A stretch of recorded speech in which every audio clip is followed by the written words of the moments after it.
Jackson Robert leaned back with his whiskey, asking the waitress how she'd invest $1 million just to humiliate her. But when Diane Ellis calmly laid out offshore accounts, shell corporations, and crypto moves that mirrored his own hidden empire, the laughter died instantly. And when she met his eyes and said, "Now, will that be the Ville Ossobuco?" the Mafia boss realized he wasn't the one in control anymore. Your support keeps stories like this alive. Like, comment, and subscribe, because what happens next will leave you questioning everything you thought you knew about power. Alright, back to the story. "Tell me, sweetheart," Jackson Robert said, swirling the amber liquid in his glass without looking up. "If you had $1 million, where would you put it?" Laughter rippled around the table. His lieutenants grinned, waiting for the punchline, waiting for the waitress to stammer or blush or say something stupid they could mock for the rest of the night.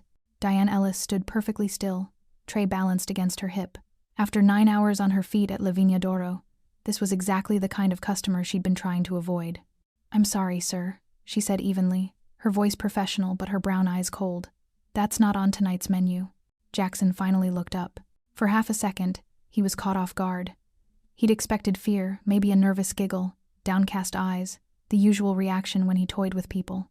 Instead, he found a composed young woman with sharp, intelligent eyes that studied him like he was a balance sheet that didn't quite add up.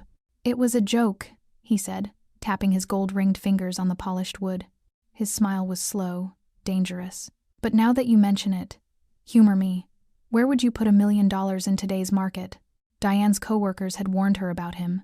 Jackson Robert, 35, tattooed hands and a three-piece suit, the kind of man who controlled half the city's underground economy. Known for his ruthlessness and his tendency to humiliate people when bored. "Honestly?" She met his gaze directly, unflinching. "I'd diversify. 40% into offshore accounts in jurisdictions with strong banking privacy laws: Cayman, Switzerland, Singapore. 30% into legitimate shell corporations in emerging markets, where oversight is minimal. 20% in real estate holdings under layered LLCs to avoid traceable ownership. And I'd keep 10% liquid in cryptocurrency wallets for rapid movement when regulatory pressure increases." The laughter died instantly. Jackson's half-smile froze. He set down his glass, leaning forward. The candlelight caught the ink on his knuckles, a crown and a cross. "That's surprisingly specific." His eyes narrowed. "Did you memorize that from somewhere?" "No, sir. Just an opinion." Diane kept her expression neutral. "Now, about your actual order." "Wait." Jackson raised a hand. "Explain the offshore rationale. Why those jurisdictions specifically?" Diane glanced at her other tables. "I have customers waiting." "They can wait." Jackson gestured to the empty chair across from him. "Sit. 5 minutes. I'll make it worth your while. I could lose my job." Jackson turned toward the restaurant manager hovering near the bar. "Marco, I'm borrowing your waitress for a business discussion. Any problems?" Marco's face went pale. "Of course not, Mr. Robert. Take all the time you need." Diane reluctantly sat, setting her notepad down. Her pulse hammered, but her hands stayed steady. "This is inappropriate." "So was your surprisingly sophisticated answer about money laundering." Jackson tilted his head. "Where did that come from? Finance degree?" "Something like that. Columbia." She straightened a fork beside her. "Does it matter?" "You asked a question. I answered it." Jackson laughed, a low, genuine sound that seemed to surprise even him. "Fair enough." He leaned back. "But the cryptocurrency angle, why stress liquidity in that specific percentage?" Diane's voice stayed quiet but precise. "Because traditional banking systems are tightening anti-laundering protocols at an unprecedented rate. FATF compliance, FinCEN reporting, international information sharing agreements. They're closing gaps faster than most criminals realize. Cryptocurrency offers anonymity and rapid transfers, but it's volatile. 10% gives you emergency exit capacity without overexposing yourself to forensics." The room went cold. "Who are you?" Jackson asked. And for the first time that night, there was no mockery in his voice. Diane stood abruptly. "Just a waitress with an interest in finance, Mr. Robert?" She offered him a small, enigmatic smile. "Now, will that be the Ville Ossobuco, or are we still discussing hypothetical investments?" Jackson watched her walk away, his jaw tight. And that was the moment he realized this woman was far more dangerous than anyone in the room, and that he had no intention of letting her disappear. If this moment made you hold your breath, don't just scroll, hit subscribe right now, because the real story hasn't even started. And trust me, you'll regret missing what comes next. Jackson Robert didn't sleep that night. He stood in his penthouse, floor-to-ceiling windows framing the glittering Manhattan skyline, whiskey untouched in his hand. The city sprawled beneath him like a kingdom he'd built with blood and calculated risks, yet all he could see was her face. Just a waitress with an interest in finance. Bullshit. No waitress spoke like that. No ordinary person casually referenced FinCEN protocols and cryptocurrency forensics with the precision of someone who'd lived inside that world. She'd rattled off shell corporation strategies like she'd built them herself. And those eyes, intelligent, guarded, hiding something deep. For the first time in a decade, someone had caught him completely off guard. Jackson Robert, the man who'd clawed his way from Brooklyn's bloodiest streets to controlling a financial empire worth hundreds of millions, didn't do surprised. He hated it. He needed to know who she was. "Marcus," he said without turning around. His consigliere emerged from the shadows of the apartment, tablet in hand. "Already running it, boss. But you're not going to like what I found." Jackson turned sharply. "Talk." Diane Ellis, 29. Started at Lavinia 6 months ago. Before that? Marcus scrolled through the screen, frowning. Nothing. No social media footprint. No previous employment records.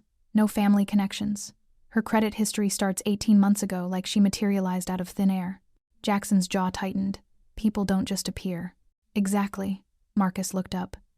Either she's using a fake identity, or someone scrubbed her records clean. Professional level clean. A chill ran through Jackson's chest, part intrigue, part something darker. "Keep digging. I want everything. School records, financial transactions, parking tickets. If she breathed near a computer, I want to know about it." "Already on it." Marcus hesitated. "Boss, you sure about this? If she's running from something or someone poking around might draw attention we don't need." Jackson drained his whiskey, the burn doing nothing to quiet his thoughts. "I don't care. Find her." Across the city, Diane Ellis sat on the edge of her narrow bed in a studio apartment that smelled like cheap coffee and regret. Her hands trembled as she stared at the encrypted flash drive on her nightstand, the one she kept hidden in her locker at work, the one that contained everything, her real name, her real life, the case files that had destroyed her career and nearly gotten her killed. Dr. Emily Warren, forensic accountant, Financial Crimes Bureau. She pressed her palms against her eyes, trying to stop the panic clawing up her throat. Stupid, stupid, stupid. Why had she said so much? Why had she let her expertise slip through the carefully constructed cracks of Diane Ellis, the nobody waitress with the quiet life? Because Jackson Robert had looked at her like she was a puzzle to solve. And for one reckless moment, she'd wanted to be seen not as the ghost she'd become, but as the woman she used to be. And now she'd painted a target on her own back. Diane pulled out her phone, fingers hovering over a contact labeled simply, "J. Handler Emergency Only." She could call him. Disappear again. New city, new name, new life. It's what she'd been trained to do after the assassination attempt 3 years ago, after her testimony vanished, and the case against the Robert Syndicate mysteriously collapsed. But running meant starting over again. Running meant admitting she'd never be safe. Her phone buzzed. "Unknown number. You gave excellent financial advice tonight. We should talk more. JR." Her blood turned to ice. He'd gotten her number. Of course he had. Men like Jackson Robert didn't ask permission, they took what they wanted and dealt with consequences later. Diane deleted the message, then powered off her phone entirely. She lay back on her bed, staring at the water-stained ceiling, and whispered into the silence, "Please, just let me disappear." But deep down, she knew the truth. Jackson Robert wasn't the type of man to let anything go, especially not a mystery wrapped in a waitress uniform who knew exactly how his empire worked. If you've ever hidden a truth you pray no one uncovers, subscribe because this story will hit you harder than you expect. 3 days passed before Jackson returned to Lavinia Doro. 3 days of sleepless nights, dead-end background searches, and a gnawing obsession he couldn't shake. Marcus had come up empty. Diane Ellis was a phantom, and that only made Jackson want answers more. But it was the call from his accountant that changed everything. "We have a problem," Victor had said, his voice tight with worry. "The Zurich account. Someone's been siphoning funds, small amounts, untraceable patterns. We're missing close to 3 million. Jackson's blood had gone cold. How long? At least 8 months. Maybe longer. 8 months. Someone inside his organization, someone he trusted, was stealing from him. And the theft pattern? It matched exactly what Diane had described that night. Layered shell corporations, Emerging market diversions, cryptocurrency liquidity. Coincidence? Jackson Robert didn't believe in those. Now he sat at the same corner table, dressed in a charcoal suit, eyes tracking Diane as she moved through the restaurant with quiet efficiency. She hadn't looked his way once, but he could see the tension in her shoulders. She knew he was there. When she finally approached his table, her face was carefully blank. "Good evening, Mr. Robert. What can I get you tonight?" "Information." His voice was soft, dangerous. "Sit. I'm working. I'll buy out the entire restaurant if I have to." He leaned back, studying her. "We need to talk about financial patterns. Specifically, the ones you described so perfectly 3 nights ago." Something flickered in her eyes. Fear, maybe, or recognition. "I don't know what you mean." "Don't lie to me, Diane. Or is that even your real name?" He slid a folder across the table. "My accountant discovered irregularities in my offshore accounts. The exact methods you outlined: shell corporations, cryptocurrency transfers, layered diversification. Either you're psychic, or you know something I need to understand." Diane's face went pale. Her fingers trembled as she touched the folder, then pulled back like it burned. "I gave you a hypothetical answer to a hypothetical question." "Hypotheticals don't steal $3 million. Jackson's voice dropped lower. "Someone inside my organization is using those exact techniques to rob me blind. And then you, a waitress with no past and too much knowledge, walks into my life and describes the theft perfectly.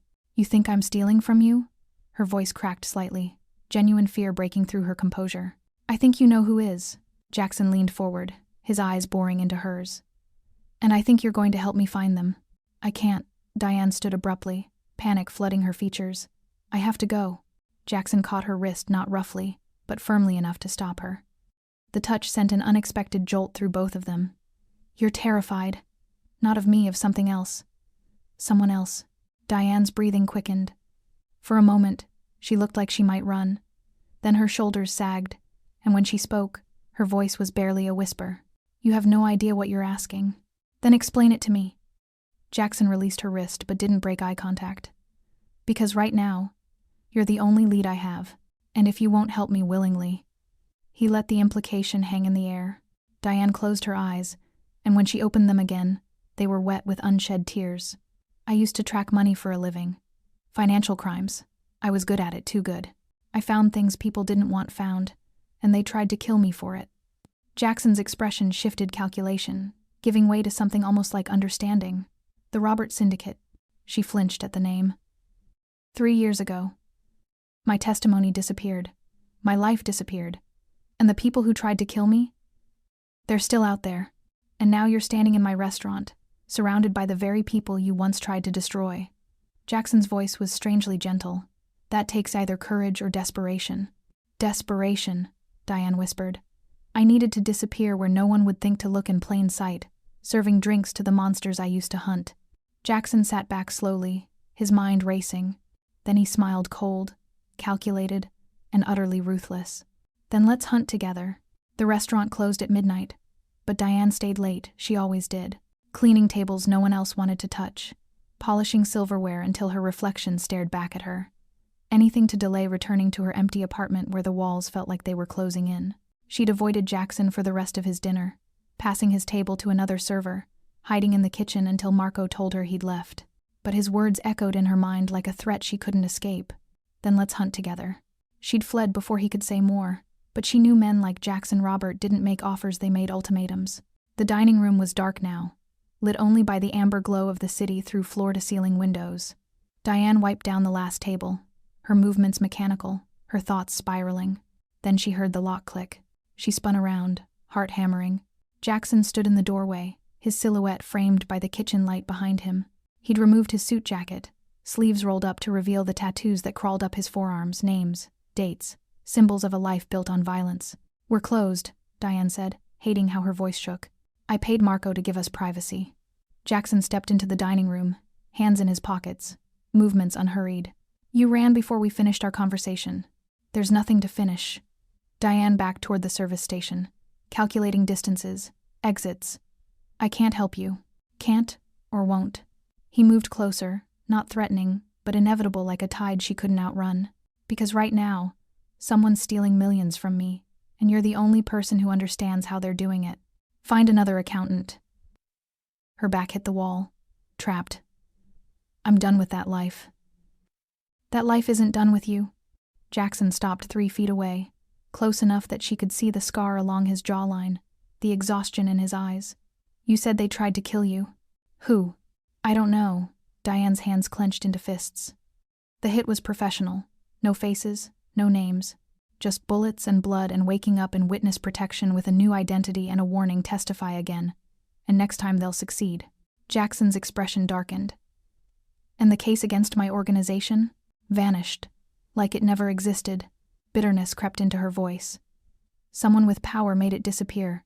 Your files, my testimony, everything. I spent 3 years building that case, and it evaporated in 48 hours. Someone inside," Jackson said quietly, more to himself than her. "Someone with access to both law enforcement and my accounts." His eyes snapped back to hers. "That's why you're here. You're still hunting." "No," Diane shook her head fiercely. "I'm surviving. There's a difference." "Is there?" Jackson stepped closer, and Diane pressed harder against the wall. "Because you chose this restaurant, my restaurant, out of every place in Manhattan. You could have hidden anywhere, but you came here. I needed a job that paid cash. You needed to watch." Jackson's voice was soft, understanding in a way that terrified her more than threats. "To see if the people who destroyed your life would walk through those doors. To know if you were safe, or if they were still hunting you." Tears burned Diane's eyes. "Stop. I can't." Jackson's hand came up slowly, telegraphing the movement, giving her time to pull away. When she didn't, his fingers brushed her cheek, catching a tear she hadn't realized had fallen. "Because whoever tried to kill you is the same person stealing from me. And if we don't find them first, they'll finish what they started." "Why do you care?" Diane whispered. "I'm nobody to you. You're the woman who saw through me in 30 seconds. Jackson's thumb traced her jawline, his touch surprisingly gentle. "Who stood in a room full of killers and didn't blink? Who's been hiding in plain sight with more courage than my entire organization combined?" He leaned closer, his breath warm against her forehead. "Help me find the traitor, and I'll give you what you really want." "What's that?" "Your life back." Jackson pulled back just enough to meet her eyes. "Your real name, your reputation. Revenge against whoever tried to erase you." Diane's chest tightened. "And if I refuse?" Jackson's smile was sad, almost apologetic. "Then they'll kill us both eventually. But at least together we have a chance." Diane stood in Jackson's penthouse office at 2 a.m., surrounded by leather-bound ledgers and encrypted laptops, and wondered when exactly she'd lost her mind. "This is insane," she muttered, pulling up another screen of financial transactions. "If anyone finds out I'm here." "They won't." Jackson set down a cup of coffee beside her, his presence a constant heat at her shoulder. "My men think you're a consultant I flew in from Geneva. Marcus doesn't even know your real name."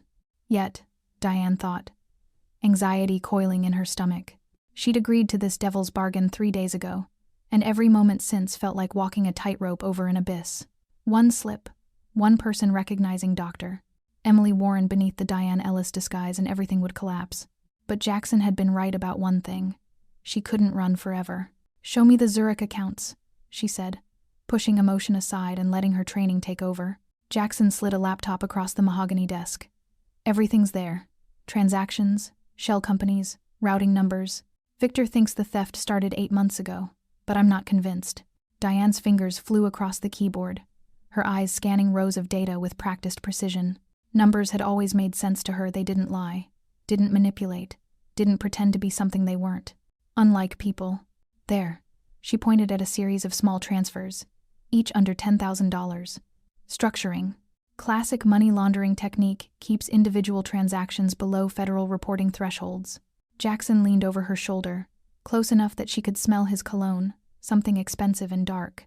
"I know what structuring is. What I don't know is who's doing it. Give me a minute." Diane opened another window, cross-referencing account numbers with Shell Corporation registrations. Her heart began to race as patterns emerged, familiar patterns she'd seen before. No, it can't be. She pulled up another file, then another, her hands trembling now. "What?" Jackson's voice sharpened. "What did you find?" "These routing protocols." Diane's voice came out hollow. "The layered LLCs, the cryptocurrency conversion timing, even the bank choices. I've seen this before." "Where?" She turned to face him, her face ghost white. 3 years ago. In the case I built against your organization." Her words tumbled out faster. But this isn't your methodology, Jackson. Someone copied my own investigation, used my research to create a theft network identical to what I'd exposed. Jackson's jaw clenched. Explain. Diane stood abruptly, pacing, her mind racing. When my case disappeared, all my files vanished. Financial maps, account structures, money trail documentation. I thought they were destroyed. She turned back to him, eyes wide with realization. But what if they weren't? What if someone kept them, used them as a blueprint, to steal from me? Jackson's voice went deadly quiet. Using your own work as a manual, and to frame me if anyone ever traced it back. Diane's laugh was bitter, broken. I've been living in fear for 3 years, thinking I escaped. But I just walked into a trap that's been waiting for me this entire time. Jackson crossed to her in 2 strides, gripping her shoulders. Who had access to your files? FBI, Financial Crimes Bureau, the prosecutors. Diane's breath hitched. And anyone in your organization who might have had inside contacts. Marcus, Jackson said flatly. You don't know that. He's my consigliere. He has access to everything: my accounts, my contacts, my operations. Jackson's hands tightened on her shoulders. Not painfully, but desperately. And he's the one who made the charges against me disappear 3 years ago. I thought he was protecting me. Diane saw the betrayal fracturing across Jackson's face, the realization that the person he'd trusted most might be the knife aimed at his back. We need proof, she whispered. Then find it. Jackson released her, his expression hardening into something ruthless and cold. Tear apart every file, every transaction. I want to know exactly how deep this goes. Diane nodded, turning back to the computer. But as her fingers touched the keyboard, a new window popped up, a message from inside Jackson's own network. Unknown user. Stop digging, Dr. Warren. Or this time, we won't miss. The coffee cup slipped from Jackson's hand and shattered on the marble floor. Someone inside his house knew exactly who she was. Diane's fingers froze over the keyboard, her blood turning to ice as the message burned into her retinas. Stop digging, Dr. Warren. Or this time, we won't miss. Get away from the computer. Jackson's voice cut through her shock, sharp and commanding. Now. But Diane couldn't move. 3 years of running, of hiding, of looking over her shoulder, and it had all been for nothing. They'd known where she was this entire time. They'd been watching. Diane. Jackson grabbed her arm, pulling her back from the desk. Whoever sent that has access to my network. They could be in this building right now. The thought jolted her into action. She stumbled backward, her legs weak, her mind screaming at her to run, but where? If they'd found her here, they could find her anywhere. Jackson was already on his phone. Victor, I need you to trace an internal network breach. Now. Yes, I know what time it is, do it anyway. Diane sank into a leather chair, wrapping her arms around herself. It's over, she whispered. They know everything. Where I am, what I'm doing, who I really am. It's not over. Jackson crouched in front of her, forcing her to meet his eyes. Whoever sent that message made a mistake. They revealed themselves. How is that a mistake? They just threatened my life. Because they're scared. Jackson's voice was fierce, certain. If they wanted you dead, you'd already be dead. This is intimidation, which means you're close to something they can't afford you to find. Diane wanted to believe him, but fear had wrapped itself around her chest like barbed wire, making it hard to breathe. Jackson's phone buzzed. He answered immediately. Talk to me. Diane watched his expression shift: surprise, then fury so cold it could freeze blood. You're certain? A pause. No. Don't touch anything. I'll handle this myself. He ended the call, his jaw working like he was trying to swallow broken glass. What? Diane asked, though part of her didn't want to know. The message came from inside this building, from Marcus's personal terminal. Jackson's hands curled into fists. My consigliere, my brother, the man I've trusted for 15 years. Diane's stomach dropped. Jackson. He's been in my organization since we were kids. Jackson's voice cracked, raw emotion bleeding through his usual control. I pulled him out of hell, gave him everything: power, money, loyalty, and he's been stealing from me, trying to kill you. We need more proof. The proof is staring us in the face. Jackson exploded, spinning away from her. The files, the theft patterns, the assassination attempt 3 years ago. Marcus handled all of it. He made your case disappear. He had access to your research. He's the only person who could have orchestrated this entire nightmare. Diane stood slowly, her own shock giving way to a terrible, crushing understanding. He used me. Used my work to build a theft network you'd never suspect because it mirrored an investigation you thought was dead. And when you showed up at Lavinia, Jackson turned back to her, horror dawning in his eyes. He knew. He's known this whole time exactly who you were. Then why not kill me immediately? Diane's voice shook. Why wait? Because you were invisible, another waitress in a city of millions. Jackson moved closer, his expression tortured. But the moment I took interest in you, the moment we started digging, you became a threat he had to eliminate. The pieces fell into place with sickening clarity. Marcus had been watching them both, waiting for the perfect moment to strike. And now they'd painted targets on each other's backs. He'll come for us, Diane whispered. Let him. Jackson's voice dropped to something deadly. I want him to. Jackson, he's your family. He was my family. Jackson's eyes burned with betrayal and rage. But family doesn't steal. Family doesn't lie. And family sure as hell doesn't try to murder innocent women to cover their crimes. A sound echoed from the hallway footsteps, calm and unhurried. The office door swung open. Marcus Vale stood in the doorway, gun drawn, his face a mask of cold resignation. I really wish you'd stop digging, Emily, he said quietly. This didn't have to end with both of you dead. Jackson stepped in front of Diane, shielding her with his body. Hello, brother, he said softly. Let's talk about betrayal. Subscribe because what happens next will shatter everything you thought you knew about loyalty. Time slowed to a crawl. Marcus's gun remained steady, pointed at Jackson's chest. Behind him, Diane could hear her own heartbeat thundering in her ears, a countdown to violence she couldn't stop. Put the gun down, Marcus. Jackson's voice was eerily calm, but Diane felt the tension radiating from his body. We can still fix this. Marcus laughed, a hollow, bitter sound. Fix this? You think there's a way back from what I've done? He stepped further into the office, closing the door behind him with his foot. I've been stealing from you for 2 years, Jackson. I tried to have her killed. There's no fixing that. Why? The word ripped from Jackson's throat, raw and wounded. I gave you everything. You gave me scraps. Marcus's composure cracked, fury bleeding through. I've been your loyal dog for 15 years while you built an empire. I did your dirty work, cleaned up your mistakes, buried your bodies, and what did I get? A salary, a title, your gratitude. He spat the last word like poison. Diane's mind raced, calculating angles, distances, possibilities. Marcus was 6 feet away, his attention split between them. If she could distract him. So you stole from me, Jackson said, his voice deadly quiet. Used Emily's research to build a network I'd never trace. Her research was brilliant. Marcus's eyes flicked to Diane. A perfect blueprint for laundering money right under your nose.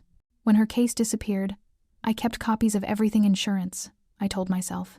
But then I realized what I really had. A manual for financial invisibility.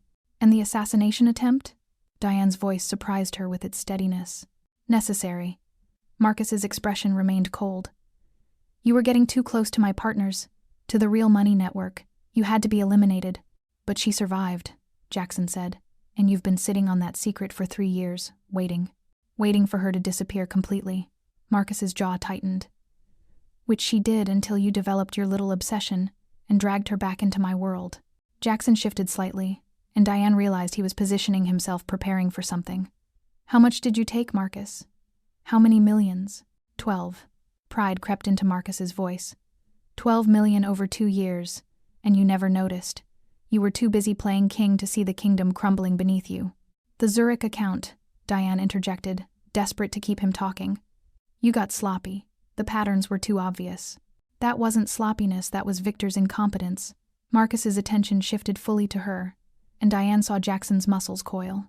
He stumbled onto irregularities I should have buried deeper.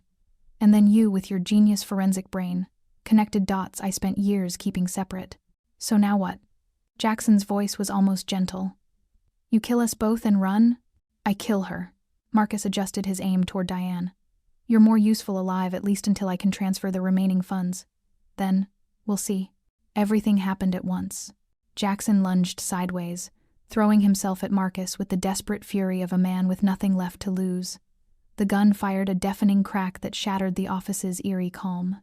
Glass exploded somewhere behind Diane as the bullet missed Jackson by inches.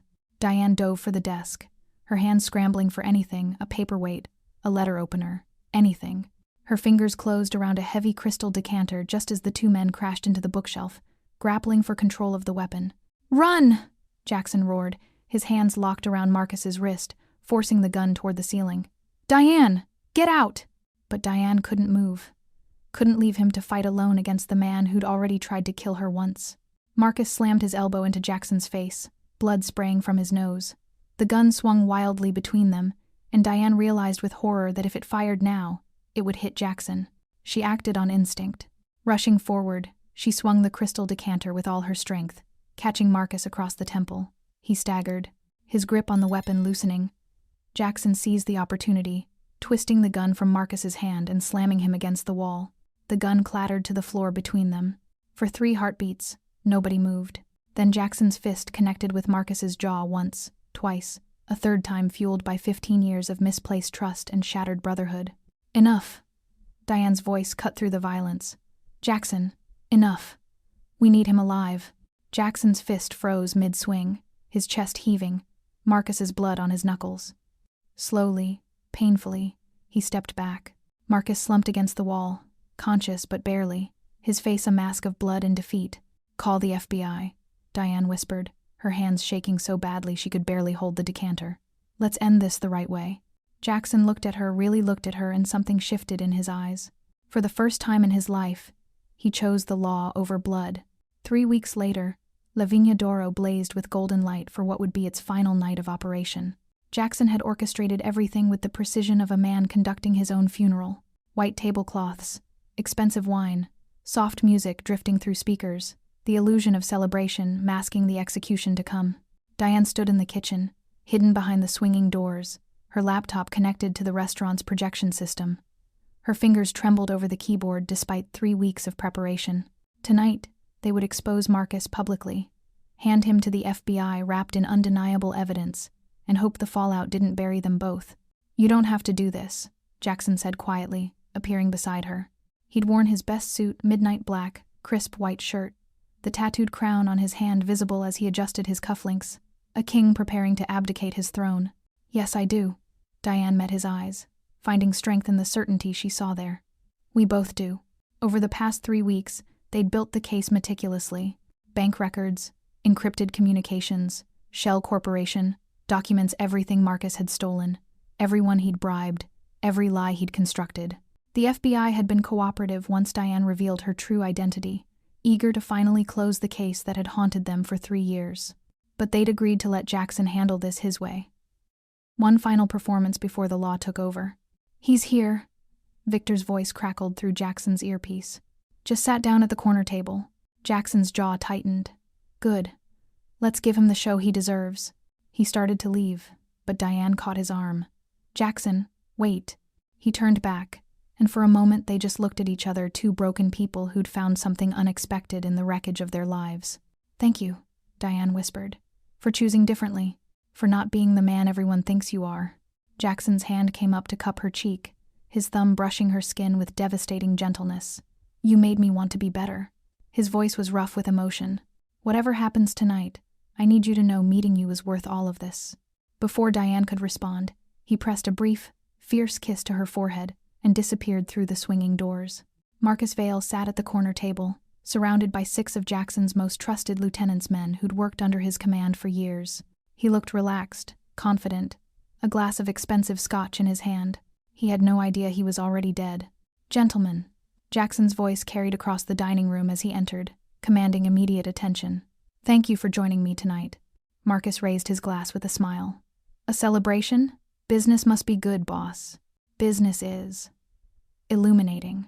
Jackson took his seat at the head of the table, his movements casual despite the tension coiling beneath his skin. "I wanted to gather everyone who's been essential to our organization's success. Toast to loyalty, to brotherhood, to the bonds that hold us together." The men exchanged glances, uncertain of the tone. Jackson raised his own glass. "To family, those who stand by us no matter what."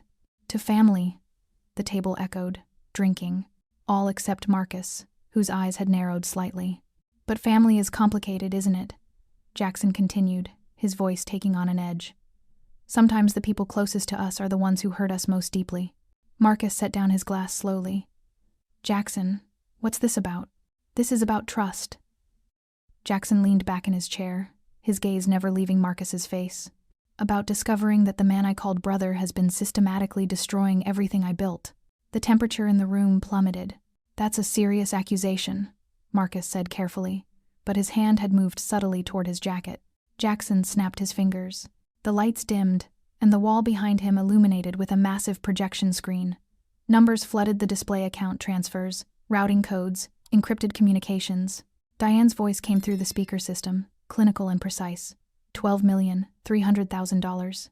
Embezzled over 24 months through a network of shell corporations in the Cayman Islands, Singapore, and Luxembourg. Marcus's face went pale. The methodology, Diane continued, mirrors financial patterns documented in a federal investigation 3 years ago. An investigation that mysteriously disappeared along with all evidence and testimony. More documents appeared on screen. Bank statements with Marcus's fingerprints all over them, emails to offshore accounts, wire transfer authorizations bearing his digital signature. That investigation, Diane's voice softened, nearly cost me my life. The assassination attempt in 2022, ordered and funded by the man sitting at this table. Marcus shot to his feet, his chair clattering backward. This is fabricated. Jackson, you can't believe. I believe the evidence. Jackson's voice was cold as winter. I believe the forensic accountant who spent 3 weeks rebuilding the case you thought you'd buried. And I believe my own eyes, Marcus. You betrayed me. I gave you everything. Marcus's composure shattered completely, rage and desperation bleeding through. 15 years of loyalty, of doing your dirty work while you played the benevolent king. I deserved more than scraps. So you stole. Jackson stood slowly, his presence dominating the room. You used classified evidence to build a theft network. You tried to murder an innocent woman. You looked me in the eye every day and lied. Marcus's hand darted inside his jacket, but Jackson's men were faster. 3 guns appeared, pointed at Marcus's chest before his fingers touched metal. Don't, Jackson said quietly. You've already lost. The restaurant's front doors burst open. FBI agents flooded in, led by a woman in a sharp suit who flashed her badge. Marcus Vale, you're under arrest for embezzlement, money laundering, conspiracy to commit murder, and obstruction of justice. Marcus's legs seemed to give out. He sank back into his chair, all the fight draining from his body as agents moved to cuff him. You'll go down too, Marcus said hoarsely, looking at Jackson. You think cooperating with them will save you? You're still a criminal, Jackson. You'll still pay. I know. Jackson's voice was steady, resigned. And I'm ready to. Marcus's eyes widened. What? I'm turning myself in. Jackson looked at the FBI agent. Full cooperation on all charges related to my organization's operations, in exchange for immunity for everyone else in this room, and full protection for Dr. Emily Warren. Diane emerged from the kitchen, tears streaming down her face. Jackson, no, it's already done. He smiled at her, sad, genuine, free. The deal's signed. You get your life back, your real name, your career, and I get to finally stop running from who I was. You can't, Diane's voice broke. We were supposed to do this together. We did. Jackson crossed to her, ignoring the agents, the guns, the witnesses. His hands framed her face like she was something precious. You showed me there's a difference between power and honor. You made me want to be someone worth redemption. Jackson Robert, the FBI agent said firmly. We have a warrant for your arrest as well. I know. Jackson kissed Diane's forehead one last time, lingering, memorizing. Build something beautiful with the life I'm giving you, he whispered. And remember, for the first time, I invested in something real. Then he stepped back, turned, and offered his wrists to the agents. As they led both men away, Marcus in fury, Jackson in quiet dignity, Diane collapsed into a chair, her whole body shaking with sobs. On the table where it all began, Victor placed an envelope with her real name written across it. Inside, she would later discover, was everything. Cleared charges, restored credentials, and the deed to a legitimate investment firm bearing a simple note. Your first client just made the best investment of his life. Don't let it go to waste. J. R. 6 months had passed since that night at La Viña d'Oro. 6 months of depositions, testimonies, legal proceedings that stretched Diane's nerves to breaking. 6 months of rebuilding Dr. Emily Warren from the ashes of Diane Ellis, reclaiming a name and a life she'd thought were buried forever. And 6 months of Jackson Robert sitting in a federal detention center, awaiting trial. Diane stood outside the courthouse now, autumn wind whipping her hair across her face, a subpoena clutched in her trembling hands. The prosecution wanted her testimony, needed it to close the case, not just against Marcus, but against Jackson too. United States v. Jackson Robert. Racketeering, money laundering, conspiracy. 23 counts that could put him away for life. Her phone buzzed. Another message from her new attorney. Another reminder of what was at stake. Mitchell, final prep at 2 p.m. This testimony could clear your name permanently. Everything you've worked for comes down to tomorrow. Everything she'd worked for. Her reputation, her career, her freedom from the shadows. All she had to do was tell the truth about Jackson's organization, confirm the evidence, and watch the man who'd saved her life get buried under the weight of his own crimes. Simple. Except nothing about Jackson Robert had ever been simple. Dr. Warren? Diane turned to find a young man in a suit, one of Jackson's attorneys. Mr. Chen, I wasn't expecting. He wants to see you. Chen's expression was carefully neutral. Before the trial, he's asked 3 times, but I told him you'd refused. He paused. Have you? Diane's throat tightened.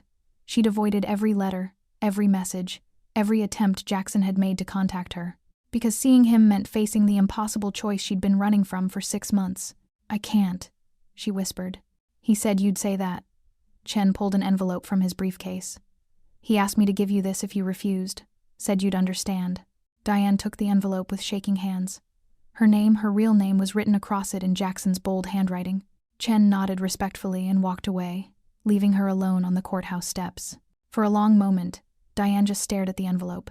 Then, with fingers that barely functioned, she tore it open. Emily, by now you've rebuilt everything they took from you. Your name, your career, your future. I'm glad. That was always the point, giving you back the life you deserved. Tomorrow, they'll ask you to testify. To confirm everything you know about my organization, my crimes, my guilt. And you should. You should tell them everything, because it's the truth. And you've spent 3 years running from truth. But I need you to know something before you do. Loving you was the first honest thing I did in 20 years. Not the alliance, not the deal, not the protection, those were strategy. But somewhere between your sharp answers and sharper eyes, between watching you face down your demons and mine, I fell in love with the woman who made me want to be better. I know you feel it too. I see it in the way you look at me when you think I'm not watching, in the way your hand found mine in the darkness of my office when Marcus held that gun. We don't have to say it out loud for it to be real. But love doesn't erase what I've done, the people I've hurt, the laws I've broken, the empire I built on violence and fear. That's all real too, and I need to answer for it. So tomorrow, when they put you on that stand, tell them everything. Don't protect me. Don't lie for me. Let me face what I've earned. Because the only way I can become the man you made me want to be is by finally accepting the consequences I've spent a lifetime avoiding. You gave me something I never had, a reason to change. Now let me give you something in return, permission to save yourself, even if it costs me everything. I love you, Emily Warren. That's the truest thing I'll ever say. Walk away from this with your head high and your conscience clear. Build the life we both know you're meant for. And if you ever think of me, remember I chose this. I chose you. I chose redemption over running. That's the investment that actually mattered. Always. Jackson. The letter blurred as tears spilled down Diane's cheeks. She sank onto the cold stone steps, her chest heaving with sobs she'd held back for half a year. He loved her, and he was telling her to destroy him anyway. Emily? She looked up through tear-stained vision to find Agent Rodriguez, the FBI agent who'd led the investigation, standing a few feet away, concern etched on her face. I'm fine, Diane managed, wiping her eyes. You don't look fine. Rodriguez sat down beside her, ignoring protocol.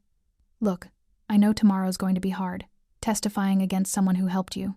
He didn't just help me, Diane interrupted, her voice raw. He saved me. He chose the law over everything he'd ever known. He gave up his empire, his freedom, his entire life for me. Rodriguez was quiet for a moment. And now the law is asking you to return the favor by telling the truth, even though it hurts. It doesn't just hurt. Diane's hands clenched around the letter. It destroys him. 23 counts. Agent Rodriguez, life in prison. And my testimony is the keystone holding the prosecution's case together. Because your testimony is credible, unimpeachable. Rodriguez's voice softened. Emily, Jackson Robert made his choices long before he met you. The crimes, the violence, the organization. None of that is your fault.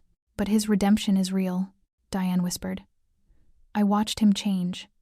I watched him choose mercy over murder, law over loyalty, sacrifice over survival. Doesn't that count for something? It counts for everything in his sentencing hearing. Rodriguez met her eyes. But first, justice has to be served. You know that better than anyone. You used to fight for it. Diane closed her eyes, Jackson's words echoing in her mind. Tell them everything. Don't protect me. What if I can't? Her voice broke. What if I walk into that courtroom tomorrow and I just can't? Then you'll regret it for the rest of your life. Rodriguez stood, offering her hand to help Diane up. But I don't think that's who you are. I think you're the woman who exposed a criminal network knowing it could kill her, who rebuilt her entire life from nothing, who taught a mafia boss that honor means facing consequences, not escaping them. Diane took her hand, rising on unsteady legs. He told you to save yourself, Rodriguez said gently. So save yourself. Testify. Tell the truth. Let him be the man he's trying to become, someone who finally pays his debts.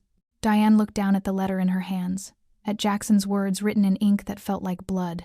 I chose you. I chose redemption over running. She folded the letter carefully, tucking it against her heart. Okay, she whispered. I'll testify.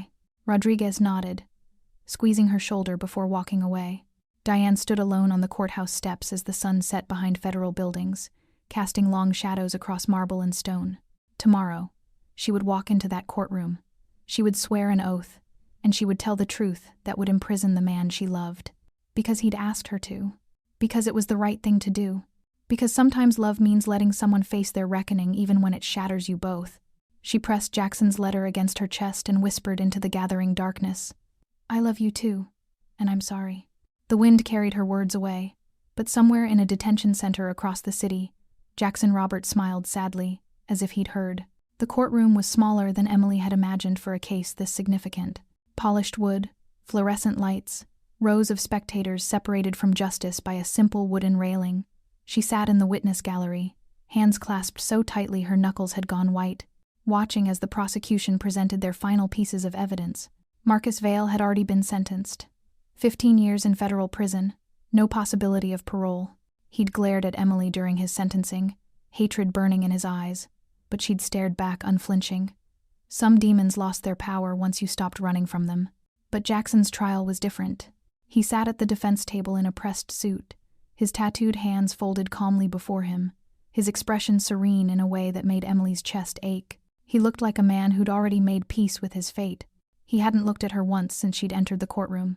That hurt more than she'd expected. The prosecution calls Dr. Emily Warren to the stand. Emily's heart stopped, then restarted with a painful thud that echoed in her ears as she stood on trembling legs and walked to the witness box. The bailiff held out a Bible. Do you swear to tell the truth, the whole truth, and nothing but the truth? Emily's voice came out steadier than she felt. I do. She sat, finally allowing herself to look at Jackson. He was looking back now, his dark eyes holding hers with an intensity that stole her breath. In that gaze she saw everything: gratitude, love, goodbye, and a quiet strength that told her he was ready for whatever came next. Tell the truth, his expression seemed to say. I'm ready. The prosecutor approached, her heels clicking against the floor. Dr. Warren, can you describe your professional background? I was a forensic accountant with the Financial Crimes Bureau, Emily said, her voice growing stronger. I specialized in tracking money laundering operations and organized crime financial networks. And 3 years ago, you investigated an organization led by the defendant? Yes. Can you describe what you found? Emily took a breath, then began. She detailed everything: the shell corporations, the offshore accounts, the elaborate web of financial crimes Jackson's organization had perpetrated. She confirmed documents, verified transactions, authenticated evidence. She told the truth. Every word felt like a small death. But she didn't stop. Because Jackson had asked her not to. Because he deserved to face this honestly.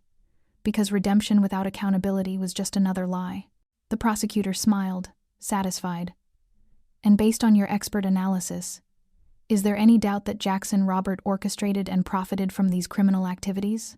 Emily met Jackson's eyes again. He nodded, almost imperceptibly. No, she said quietly. No doubt. Thank you, Dr. Warren. The prosecutor turned away. No further questions. Jackson's attorney stood, and Emily braced herself for cross-examination. But the attorney simply said, "The defense has no questions for this witness, Your Honor." Emily blinked in surprise. No questions? No attempt to discredit her testimony or soften its impact? The judge looked equally puzzled. "Mr. Chen, are you certain?" "Yes, Your Honor. Dr. Warren's testimony is accurate. We don't dispute the facts she's presented." A murmur rippled through the courtroom. Emily's eyes found Jackson's again, questioning. He smiled small, sad, proud. "I told you," that smile said. "Tell the truth. I'm ready." "You may step down, Dr. Warren," the judge said. Emily walked back to her seat in a daze, her legs barely supporting her. As she passed Jackson's table, his hand moved just slightly, fingers stretching toward her for a brief moment before pulling back. She wanted to grab that hand, wanted to stop everything and scream that he'd changed, that he deserved mercy, that love should count for something in these cold calculations of justice. But she kept walking. The verdict came 3 days later. Guilty on 18 counts. Not guilty on 5, where evidence had been circumstantial. The sentencing hearing was scheduled for the following month. Emily sat in her new office, a modest space in a downtown building, her name on the door in gold letters. Dr. Emily Warren, financial consultant, and stared at the news article on her screen. Notorious crime boss faces, 25 years in federal prison. 25 years. Jackson would be 60 when he got out. An old man, his empire dust, his life consumed by the consequences he'd finally stopped running from. Her phone buzzed. A text from an unknown number. "Unknown. He wanted you to have this. Final gift before sentencing. Chen." A link appeared. Emily clicked it with shaking hands. It opened to a legal document. The deed to La Vigna d'Oro, the restaurant where everything had begun. The property had been seized by the government but was being released as part of Jackson's cooperation agreement. The new owner, according to the paperwork, was Emily Warren. Attached was a video file titled simply, "For Emily." She almost didn't click it. Almost couldn't bear to see his face, hear his voice. But her finger moved before her mind could stop it. Jackson appeared on screen, sitting in what looked like a detention center visiting room. He looked tired but calm, at peace in a way she'd never seen before. "Emily," he said, and her heart broke at the gentleness in his voice. "If you're watching this, then the trial's over and you told the truth. Thank you for that. Thank you for not protecting me when I didn't deserve protection." He leaned forward, elbows on the table. "I'm giving you La Vigna because it's where we met, where you saw through me in 30 seconds and started the chain reaction that saved my life, even if it cost me my freedom." His smile was bittersweet. "I need you to do something for me. Take that restaurant and transform it into something legitimate, something that helps people, instead of serving as a front for criminals. Build something beautiful where there used to be corruption." Jackson's eyes grew intense, focused directly into the camera as if he could see her through time and space. "And while you're building, I need you to live, Emily. Really live. Fall in love again with someone good, someone who deserves you. Build a career that makes you proud. Wake up every morning without looking over your shoulder." His voice cracked slightly. "I'll be okay. For the first time in my life, I'll be paying for my mistakes instead of burying them. That's not punishment, that's freedom." He stood, preparing to leave, then turned back one last time. "I love you, Emily Warren. Loving you was the first true thing I ever did. And if this is how that truth ends with you free and me finally accountable, then it was worth every second." The screen went black. Emily sat in her office, tears streaming silently down her face, and whispered to the empty room, "I love you too." 6 months later, the courtroom was packed for Jackson's sentencing hearing. Emily sat in the front row, her heart in her throat as the judge reviewed the case. Character witnesses had spoken surprisingly. Several community members Jackson had quietly helped over the years. His attorney had presented evidence of his cooperation, his remorse, his genuine transformation. The judge looked down at Jackson. "Mr. Robert, do you have anything to say before I impose sentence?" Jackson stood, his posture straight and dignified. "Yes, Your Honor. I'm guilty of everything the prosecution proved. I hurt people, broke laws, built an empire on fear. I have no excuses." He paused, his eyes finding Emily's in the crowd. "But I also want to thank the woman who showed me I could be more than my worst choices. Because of her, I'm standing here today accepting responsibility instead of running from it. That's the only redemption I need." The judge nodded slowly. "The court appreciates your candor. Given your cooperation and evidence of genuine rehabilitation, This court sentences you to 15 years in federal prison, with possibility of parole after 8 years for continued good behavior and cooperation. Emily's breath caught. 8 years. Not 25. Not life. 8 years. Jackson's expression didn't change, but she saw his shoulders relax slightly, relief he'd never admit to wanting. As the marshals led him away, Jackson turned one last time. His eyes met Emily's across the crowded courtroom, and he mouthed 3 words: "Build something beautiful." Then he was gone. 5 years later, La Viña d'Oro had been reborn. No longer a haven for criminals, it now served as a community center, financial literacy workshops on the 2nd floor, a restaurant on the 1st that employed people rebuilding their lives after incarceration. Emily stood at the entrance, looking at the brass plaque beside the door. The Second Chance Initiative, founded in memory of those who chose redemption over running. Her phone buzzed. A message from the prison system. Jackson Robert, approved for visitor registration. Her hands trembled as she typed back, "I'll be there Saturday." On the table where they'd first met, preserved exactly as it had been that night, sat an envelope she'd received that morning. Inside, in Jackson's handwriting, "Emily, 3 more years and I'm eligible for parole. I've been using the time to get my degree business ethics. Ironically, I'm teaching other inmates about financial literacy, helping them avoid the mistakes I made. I heard about what you did with the restaurant. I knew you'd build something beautiful. I don't expect you to wait for me. I don't expect anything. But I hope you're happy. I hope you're living the life you deserve. And I hope, maybe, when I get out, you'll let me buy you dinner at our restaurant and tell you about the man I've become. Still yours, Jackson." Emily smiled through tears, pulling out a pen and fresh paper. "Jackson, I'll be waiting. And yes, dinner sounds perfect. For the first time in both our lives, let's invest in something real. Always. Emily." She sealed the letter, pressed a kiss to the envelope, and looked out at the city that had witnessed their destruction and their redemption. Some love stories ended in tragedy, but theirs ended in truth, accountability, and the quiet promise of second chances earned through sacrifice. And that, Emily thought, was the most beautiful investment of all. Thanks for sticking with this story till the end. If you enjoyed it, you're going to love the next one. It's packed with unexpected turns and heartfelt moments. Click the image on your screen to keep the journey going, and make sure to hit subscribe for more amazing stories. Drop a comment and rate this story from 1 to 10. I can't wait to see what you think.